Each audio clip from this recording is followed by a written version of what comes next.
Good morning, friends, and welcome to Saturday. My goodness, this chair is squeaky. I've noticed it a little bit in the previous vlogs I've been recording, but sitting in it now, being very mindful of it, not listening to music or anything, I'm just sitting here thinking, well, my goodness, it's a very squeaky chair. But in any case, it's been an alright morning. I slept in because I was extremely tired, and the reason? I stayed up until 1 a.m. playing Dragon Quest II. Yep, like I said, I went straight from the NES version of Dragon Quest 1 into the NES version of Dragon Quest 2, and to be honest, I just couldn't stop playing. I actually was having a ton of fun, and it got to a point where I'm like, okay, it's 1 in the morning. I have to go to bed. I can't stay up this late. I freaking, like, I don't want to get into bad sleeping habits or anything like that because of a freaking game. So, yeah, I paced myself, but I'm probably going to play Dragon Quest 2 throughout the day today because I was having a lot of fun and I'm really enjoying the NES version. It does definitely take significantly longer to level up, but to an extent, I think that's kind of why I'm enjoying it. It kind of requires more patience, which ultimately is what Dragon Quest 1 was as well. And I even acknowledged that at one point, but the reason I got frustrated with it was because I was getting impatient. So, who knows? Maybe I won't have that much of a problem with the 2. Maybe.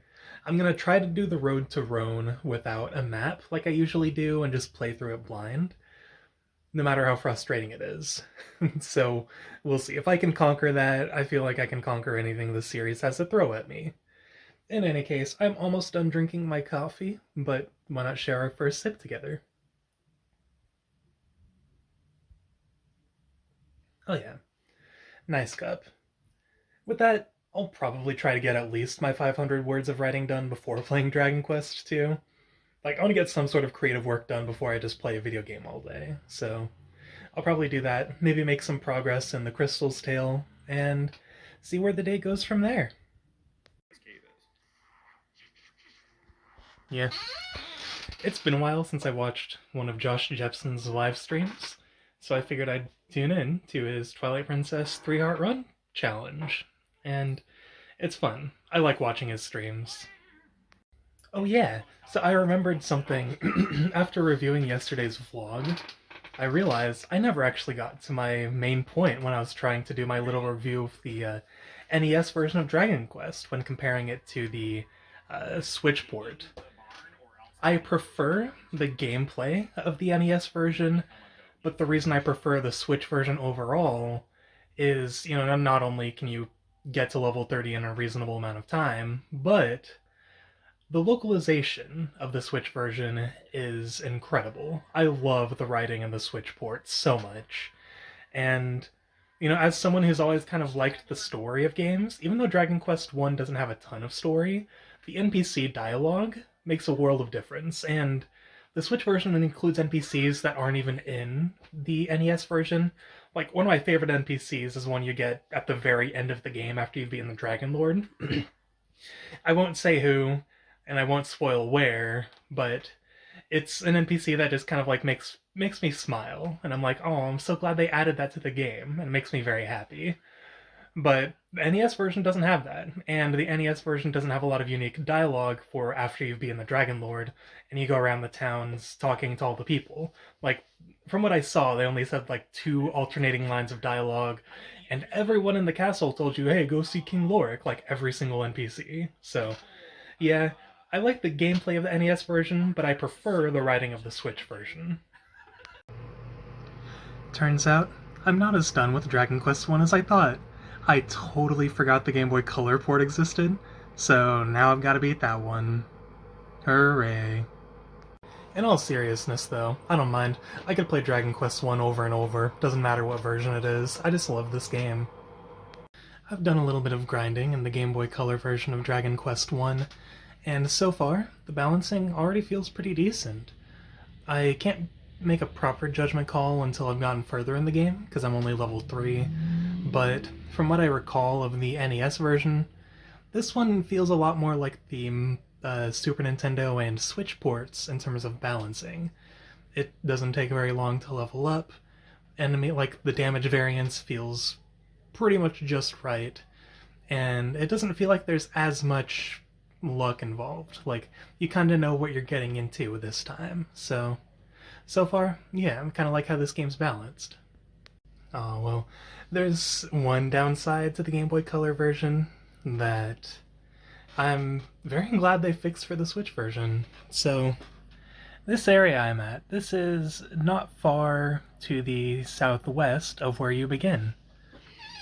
And in the NES version and the Switch version, that lower row of mountains, or like hills, I guess, that's called the Scorpion's Nest. So that's an area where you can normally, or where you can fight enemies that you normally wouldn't fight until you're a little higher level, but it's right there in the starting area.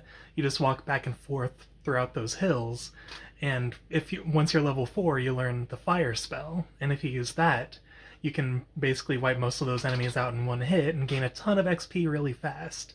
So it's in the NES version, it's in the Switch version. I've never tried it in the Super Nintendo version, because back when I played the Super Nintendo version, I didn't know about the Scorpion's Nest. But it's not in this version, which means I have to do grinding the normal way, and that is very unfortunate. But, it's all good. That just means I'll have to progress the game at a more normal pace. I've ultimately decided to go ahead and just get more writing done. To be honest, I felt a little bad about the fact that I played 3 hours of Dragon Quest II last night, so I'm just getting some more creative work done while I feel like it. I mean, it's not necessarily that I feel like it, but I meditated earlier, and that made me want to do something like writing, and just take my time, appreciate the process while it's happening, and not be in as much of a rush to get the book finished, because it's going to take some time no matter what I do. So ultimately it doesn't matter, or the speed at which I work doesn't matter. What matters is that I'm getting work done in the first place. Yeah, so I was playing the NES version of Dragon Quest II for a while. Actually, 4 hours. Quite a bit of time. But my emulator crashed because my headphones got slightly nudged out of the headphone slot in my laptop, and I lost about an hour's worth of progress. So, yeah, I'm gonna play the Switch version instead. Yeah, I'm still on that Dragon Quest II grind. So I think I've actually tired myself out enough to go to sleep tonight, so here's hoping I can actually sleep before work tomorrow. That'll be nice. In any case, it's not super late. I'm probably going to play Dragon Quest II more and just vibe, but I'll definitely be going to bed, at least relatively soon. I don't know why I have no voice, though. Maybe it's because I was just kind of out of it today. Who knows?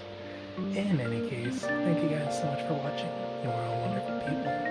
And as always, let's do our best tomorrow.